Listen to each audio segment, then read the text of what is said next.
Portland city officials are cleaning up after protesters targeted the Multnomah Building overnight, smashing windows and setting fires inside. Officers declared the scene a riot before driving demonstrators back with crowd control munitions.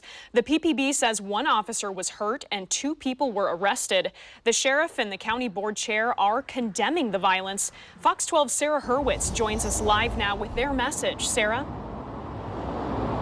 Oh yeah, Multnomah County Sheriff Mike Reese said today that he strongly supports the right to peacefully protest, but he does not support criminal activity. And today, the chair, Deborah Kafori, also told us that right now the county is assessing the figure in terms of how much damage was done here on Tuesday night. Multnomah County Board Chair Deborah Kafori says a group attacked the Multnomah County building Tuesday night, breaking windows and setting a fire inside.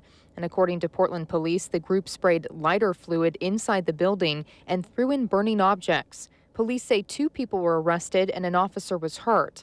She says she's incredibly relieved that no one was inside the building at the time and that the broken glass, smoke, and water is limited to the first floor, where since the start of the pandemic, she says the county holds a stockpile of PPE to distribute to hospitals and community members. If the fire had spread, or if that life-protecting equipment had been damaged by smoke and water, then healthcare workers, patients, and seniors would have paid the price for these actions last night. Kafori says the Multnomah building is the 3rd county building that's been damaged over the last several months of demonstrations. She says it was the Office of Community Involvement that was vandalized, which is dedicated to helping community members who've been marginalized.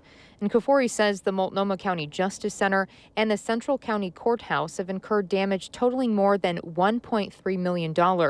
She also wanted to share the work that the county is doing during this unprecedented time. We know that we are experiencing 2 pandemics in this country, COVID and systemic racism. And I want to be clear, we are fighting them both. Kafori says the county has a violent and tragic history of oppression, and she's committed to doing the work that it requires to achieve transformational change.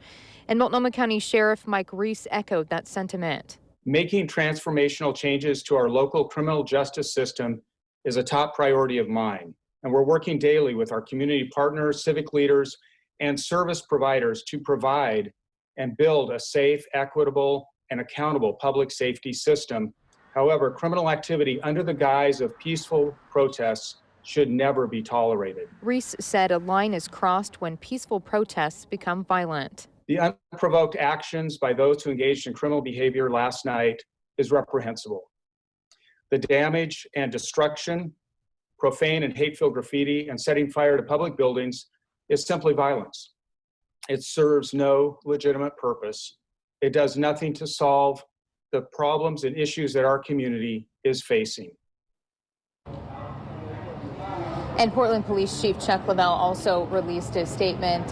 He said that in order to effect change, we must work to build and not destroy. He also talked about the morale, which he says is low right now for officers who continue to face violence on the streets night after night here in Portland. Now take a look here. This is also part of his statement today. He said, quote, "We continue to get asked about how this will end and how the violence will stop. The solution is in a critical mass of community and partners coming together to denounce this criminal activity and call it out as it does not represent what we know our community at large wants or values. The stakes are high and the world is watching. We are on the national stage right now, and I would much rather be known for being leaders in change rather than nightly violence." And again, the county does say that they are assessing the damage here, which Deborah Kafori did mention is not included in that more than $1.3 million figure. Reporting live here in Southeast Portland, Sarah HURWITZ, Fox 12 Oregon.